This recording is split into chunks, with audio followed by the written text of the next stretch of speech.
The third atomic bomb was not stopped by a treaty.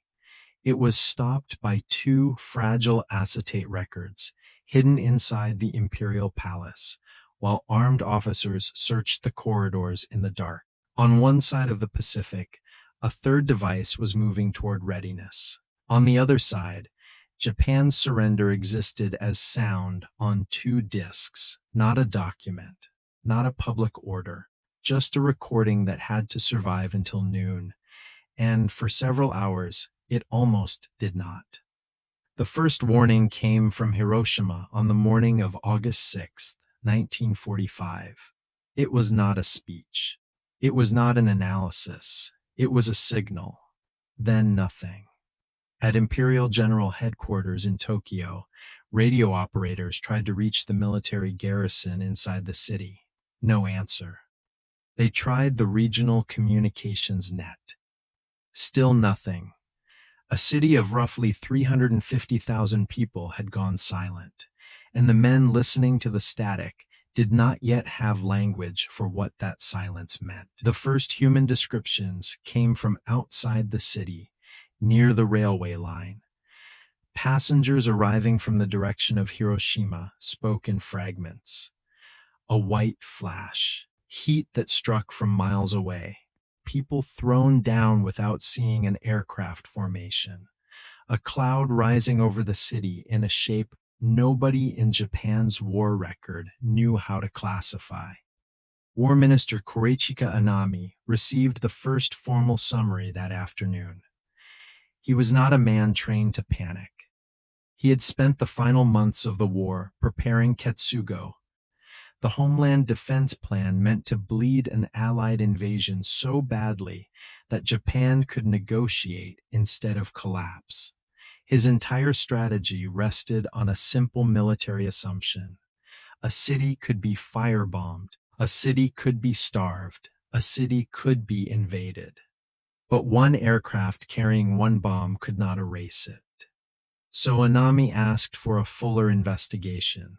That decision has often been mistaken for blindness. It was something colder than that. It was a commander trying to force a new reality back inside an old framework.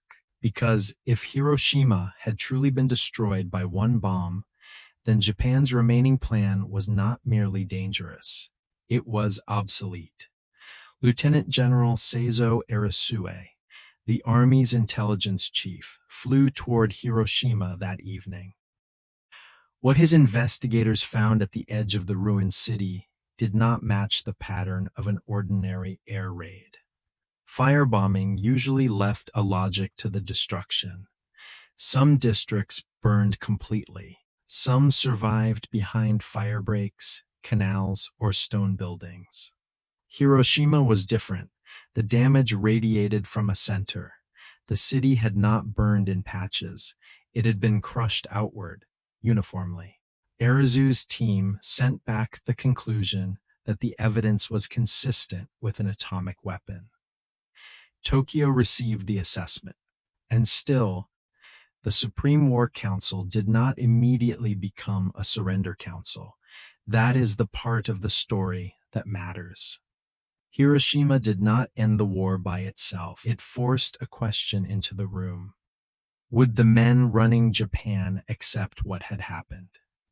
The American announcement arrived by radio on August 7th. President Truman declared that the United States had used an atomic bomb. He said more existed. He demanded immediate surrender, or Japan would face ruin from the air on a scale the world had never seen. Inside Japan's leadership, that announcement did not produce a single reaction. It produced competing explanations. Maybe stored petroleum had ignited. Maybe the Americans had used a giant conventional device. Maybe it was atomic, but impossible to produce in meaningful numbers. Every theory had one advantage. It allowed the Homeland Defense Plan to survive. And that plan mattered because it was the last structure the Army still trusted. The beaches were being prepared. Aircraft were being hidden. Millions of men were being positioned across the home islands. Ketsugo did not promise victory. It promised cost. If invasion came, Japan would make the landing so bloody that the Allies might accept conditions. That was the calculation, and Hiroshima, even in ashes, had not yet killed it. What killed the calculation began before dawn on August 9th. A cable reached Tokyo from Moscow at 4 in the morning. The message was blunt. The Soviet Union had declared war on Japan. For months, Japanese diplomats had tried to use Moscow as a path toward mediated peace. Ambassador Naotaki Sato had warned Tokyo again and again that the Soviets were not going to rescue Japan diplomatically. Those warnings had been received. They had not changed policy. Now the door was gone. Within hours, Soviet armies crossed into Manchuria across a front more than 4,000 kilometers wide. The Kwantung Army, once the pride of Japan's empire, was no longer the force it had been. Its strongest divisions had been stripped away for the Pacific. What remained faced an offensive prepared in detail after Germany's defeat. Foreign Minister Shigenori Togo understood the meaning immediately. The Hiroshima question had been military. The Soviet entry was strategic. Japan had lost its last possible mediator and gained a new enemy at the same time. There was no longer a channel through which the war could be softened. There was only collapse or a decision. Togo pushed for an emergency meeting of the Supreme War Council. It convened that morning, and before the men inside could break their deadlock, another city disappeared. Nagasaki was struck at 11:02 a.m. The bomb exploded above the Urakami Valley. The hills limited part of the blast, but the meaning did not depend on the casualty number reaching Tokyo. The meaning was simpler. 3 days after Hiroshima, a second city had been destroyed by one aircraft and one weapon. The hardliners could no longer argue that Hiroshima was a single impossible accident, but they could still argue something else. They could argue that Japan's army still existed. The council split exactly where it had split before. 3 men favored ending the war if the imperial system could be preserved. 3 men demanded more conditions. Anami spoke for the resistance faction. He pointed to the home islands. More than 2 million troops were there. Thousands of aircraft had been held back for special attack missions. Coastal defenses were being built. Militia weapons were being prepared. The army was not fiction. The men were real. The airfields were real. The guns were real. But the gap between a force existing and a force functioning was widening every hour. The aircraft needed aviation fuel. Japan's fuel system had been wrecked by American submarines and bombing. Many of the planes reserved for the invasion battle could fly only if the remaining fuel was rationed with impossible precision.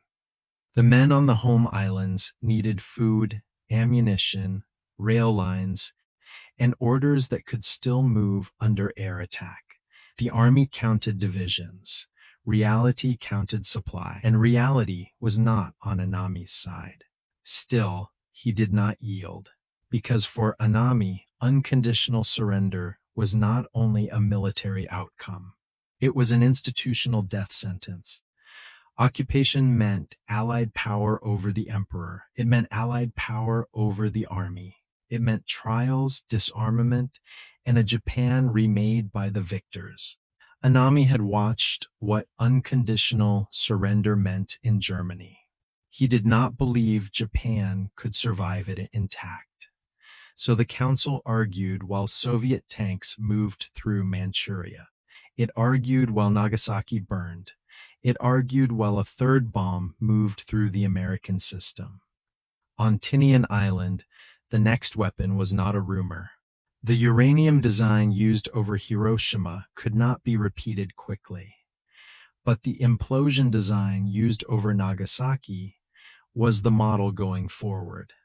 A third plutonium core was expected to be ready soon. General Leslie Groves would tell Army Chief of Staff George Marshall that another bomb could be available after August 17th or 18th, depending on weather and delivery. That meant the Japanese council was not debating inside an empty calendar. It was debating inside a countdown it could not see. Late on August 9th, Prime Minister Kantaro Suzuki took an extraordinary step. The council had failed. The 6 men could not produce a decision. So Suzuki brought them before the emperor in an air raid shelter beneath the Imperial Palace. This was not how Japan's government was supposed to work. The emperor did not normally decide policy in front of a deadlocked council. He sanctioned decisions made in his name. But that night, there was no decision to sanction. There was only a country running out of hours. Hirohito spoke for roughly 2 minutes. He said that continuing the war would bring destruction to the nation. He wished to accept the Potsdam Declaration, provided the imperial institution could be preserved. It was not a loud speech. It was not battlefield language. But it did what 2 atomic attacks and a Soviet invasion had not done by themselves. It broke the deadlock. Togo drafted the message. Japan would accept the Potsdam terms on the understanding that they did not prejudice the prerogatives of the emperor as sovereign ruler. The cable went out through the Swiss on August 10th. In Washington, Secretary of State James Burnins answered with careful ambiguity. The emperor's authority would be subject to the supreme commander for the Allied powers. Japan's ultimate form of government would be determined by the freely expressed will of the Japanese people. It was not the clean assurance Tokyo's hardliners wanted. It was not a complete rejection either. It left one final space for surrender and one final space for rebellion. Inside the War Ministry, younger officers decided that space was too dangerous. Major Kenji Hatanaka and his allies believed surrender on those terms would destroy everything the military had fought to protect. They did not yet have enough authority to stop it, so they planned to seize authority. The emperor's surrender message would be recorded and broadcast to the Japanese people. If the recording could be captured before it aired, the surrender could be stopped. At least, that was the theory. Anami knew something was forming. The record is not clean enough to say exactly how much he knew at every moment, but he did not order the plotters arrested. He did not warn Suzuki in time. He told his staff he would obey the emperor's decision, but he did not close the door hard enough to stop the men who would not. On the evening of August 14th, Hirohito recorded the Imperial rescript. His voice was cut onto 2 acetate discs inside the palace. The broadcast was scheduled for noon the next day. For the first time, ordinary Japanese citizens would hear the emperor's voice. Many would not understand every word. The language was formal. The audio was imperfect. But the meaning had to arrive. The war was ending. Japan would accept the Allied terms. That night, Hatanaka moved. He entered the palace grounds with officers and sympathetic guards. He needed the cooperation of Lieutenant General Takeshi Mori, commander of the Imperial Guards Division. With Mori's authorization, the guards inside the palace could be turned into the coup's instrument. Without Mori, Hatanaka controlled gates and fragments, not the palace. Mori refused. Hatanaka killed him. Then he used Mori's seal to issue false orders. The palace gates were sealed. The search began. The target was not the emperor, not a throne, not a cabinet minister. The target was sound. 2 discs, a voice that had not yet reached the nation. Armed men moved through palace offices in the darkness, opening rooms, questioning staff, hunting for the records. But the palace was large. The men who knew where the discs were hidden did not tell them. The recordings were secured in a safe inside the Imperial Household Ministry. Hatanaka's men did not find them. At about 2 in the morning, General Shizuichi Tanaka arrived. Tanaka commanded the Eastern District Army. He had the authority the plotters lacked. He walked into the palace and ended the coup by refusing to treat it like a negotiation. Room by room, officer by officer, he ordered the men back to their units. No speech could give them legitimacy. No forged order could survive his presence. By dawn, the coup had collapsed. Hatanaka rode through Tokyo, throwing leaflets into streets that did not rise for him. Then he killed himself near the palace. Anami was also dead that morning, having taken his own life after signing the surrender document. His note apologized to the emperor for his errors. It did not say exactly which error he meant. The discs survived. They were carried out and taken to the NHK Broadcasting Center.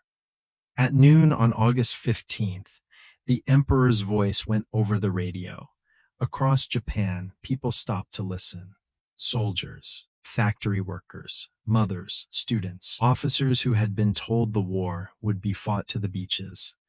Civilians who had been taught that surrender was unthinkable. The words were difficult.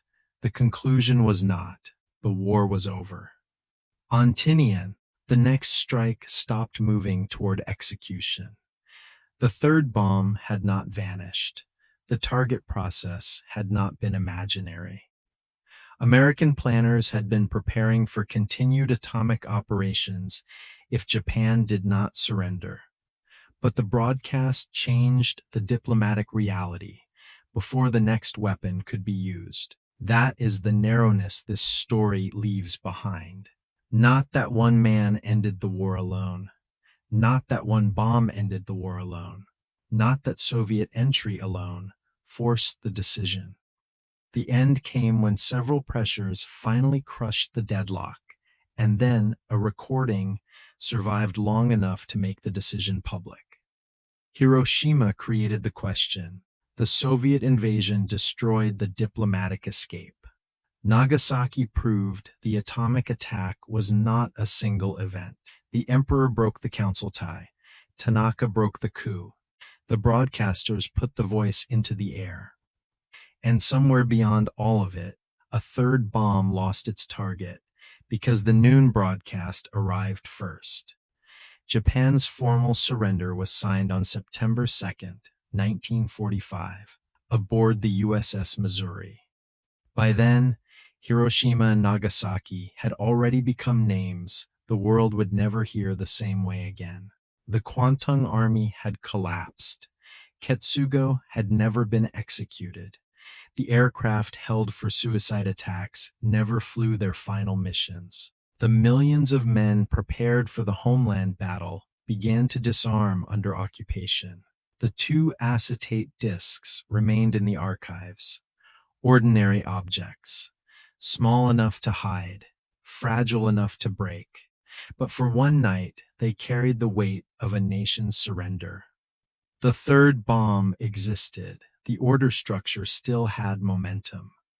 The coup came close enough to touch the broadcast before it failed. The war ended in the distance between a palace safe and an island runway, and that distance was measured in hours.